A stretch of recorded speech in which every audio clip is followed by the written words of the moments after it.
making sure that if you're going to do any of this digital marketing and spend money, that you know where those dollars go and how those dollars come back to you at the bottom line.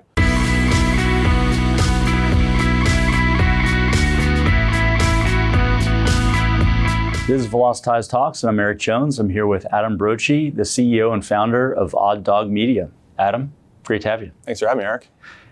Tell us a little bit about Odd Dog Media and the insight that you had that led to its creation. Accidental insight, I guess you could say. I was out to actually working with a company in the commercial diving industry. Hurricane Katrina had just hit the Gulf and the divers were at a shortage.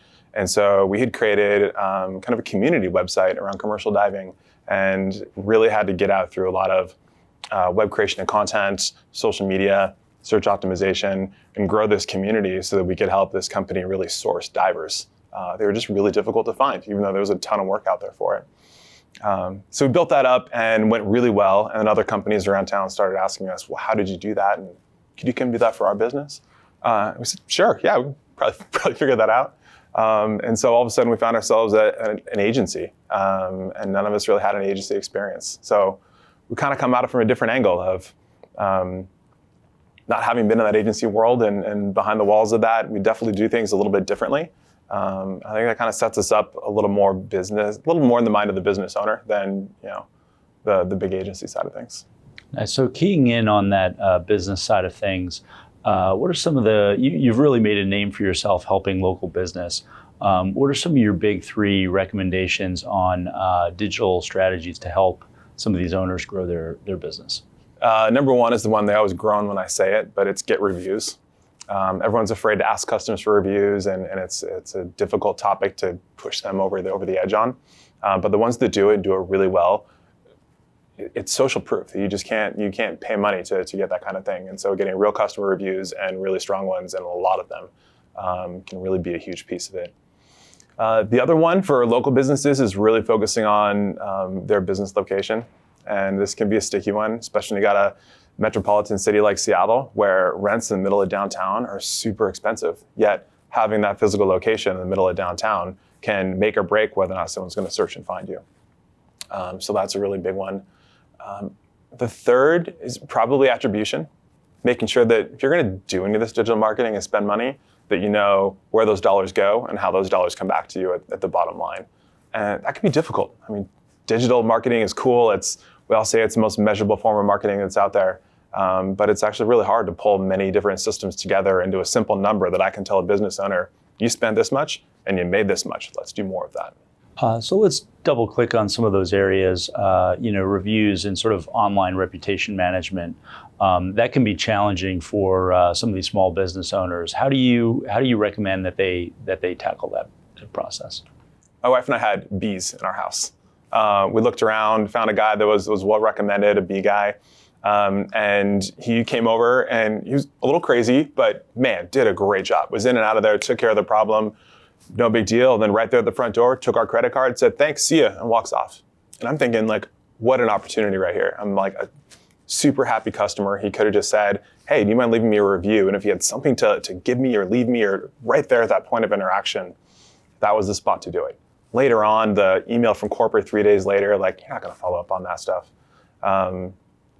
So we really encourage our customers to focus on the experience when the customer is the happiest, and when you're face-to-face with them, and whoever that is interacting needs to have a mechanism to actually ask for the review, and they need to coach their team on how to do it.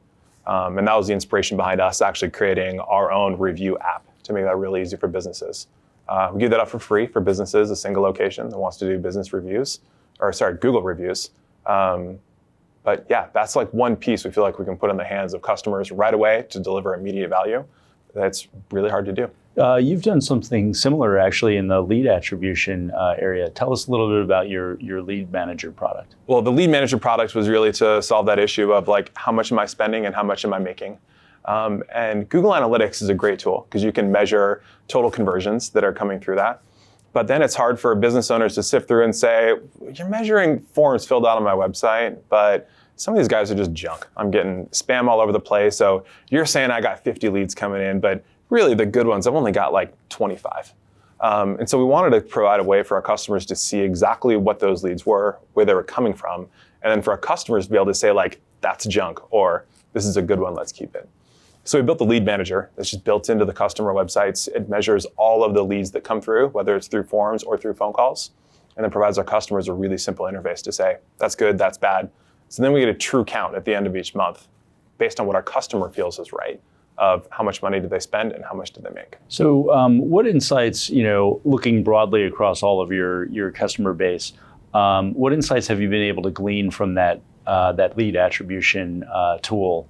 What are the most successful channels oftentimes for small local businesses? Hands down, local search results. We did a measure across a few hundred clients of ours. And when you search for a business and you get the 3-pack at the top, that's the 3 businesses with the map, and you can click for directions or click to call. Those things we found converted 4x the rate of any other source of traffic we were sending.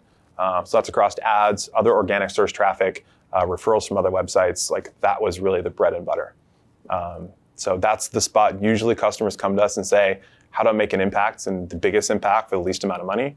That local search optimization is where we put our money almost every time. What's changed, would you say, in the last 2 to 3 years in the SEO area the most? We're watching Google systematically try to answer all your questions right in Google without ever clicking through over to the client website. So some people say it's called the zero search result, when you might ask Google a question and it answers the question at the top before it ever shows you any results. So we're seeing a lot of that. Google's continuing to do it with questions you might ask, showing directions, giving you pricing. You're seeing menus show up. Hours open that you got to be careful of, special days or holidays that you may need to modify that. So Google's really trying to kind of become the hub and the source of that information. And that's really changing a lot of the tactics that we use on the SEO side. And how are you kind of, ensuring that there still is a healthy amount of traffic going over to, companies' own sites, own properties? What sort of strategies are you using to kind of, make sure that they are getting that traffic? We actually coach them. That some get worried that we've just lost a bunch of traffic. We might say, yeah, but your Google My Business page is spiked 3x in traffic. So you're still getting the business. In fact, you're getting more business now, even though you might have seen a dip in traffic over to the website. So it's more in educating them and tracking what is the full customer journey that we're seeing, where are you actually getting all of your business from? And on the whole, is that more or less? So when we say the change is Google kind of keeping all the information right on Google, it's not necessarily a bad thing. And for some businesses, the experience the customer has on Google is better than the 10-year-old website that they have. They know they needed to redo and they just haven't spent the time doing it. So it's got its pros and cons, and just coaching our customers through it is. How do you sort of coach and counsel businesses to, in fact, embrace social media and do a better job of standing out on social? First, by asking if they really want to do it. We find the most successful ones are the people that naturally gravitate towards it, like it, enjoy it, really spend time in it. The ones that aren't successful are the ones that say, I don't like this stuff, but I'm going to pay someone because someone told me I should. And we see them posting, they sign up with some company to post 3 times a week for X amount of money. They don't know why. And all of a sudden you're seeing something that says, Happy Monday, what'd you do this weekend? Posted from your plumber. And it's what value does that add, and what are you really trying to solve? So in social, we always start our customers what's the purpose? What's the strategy? And what value are we really offering to customers through this channel? And if we can't come to answers on that, then we don't recommend they spend the money, because it's just going to be a waste. You might as well spend your money on some Google ads and actually get some customers. Is it kind of a similar approach with content as well, where they sort of have to know what their purpose is? Otherwise, it's really ultimately not going to be successful. Exactly. Content kind of becomes the hub. So a piece of content can be something that helps show Google that your website is out there. It helps optimize for additional words, so it helps on the SEO side. And then content is what you're now sharing out to social. And that's the value that you're providing to your customers. So making sure that you're writing interesting content, fun content, stuff that applies to them, stuff that they actually care to click through and read. That's kind of the tricky part in making social work. What has you pretty excited as you look into 2020? A lot of your clients are ending their fiscal years pretty soon here. What has you sort of really excited? And actually, what do you see a lot of the businesses asking you more for as we approach the end of the year? Simplification. It's really exciting seeing small businesses start to be empowered with technology that makes what they do really simple and lets them be able to compete with other large companies. Here in Seattle, you've got Amazon, and it's so easy to 3 clicks on your phone and your dog food is at your front door in an hour. And so how do local businesses compete with that? And so when you actually get these cool family-run local businesses that customers kind of enjoy supporting, but then you actually give them the tools to be able to make orders almost as simply, if not as simply as the Amazons of the world, now those businesses can really stand out and people can shop local, feel good, and still have the ease and the convenience. So seeing all that technology come out, things like the Shopifys of the world, or even some of the customers embracing some of the Amazon platform to make delivery simpler, is kind of some of the areas that we're really excited for companies. Adam, one of the questions we love asking our guests is a book or podcast that you'd like to recommend to our viewers. A book called Sapiens. Mm-hmm. I'm not sure, you might have gotten that one quite a bit. That one is fascinating. I don't read a ton, but of the few that I've read, that's one that I sat down, kept turning every page, and it really makes you think about our spot in this world a little bit differently. That's awesome. Thanks, Adam. Yeah, thank you. That was Adam Broetje, the CEO and founder of Odd Dog Media.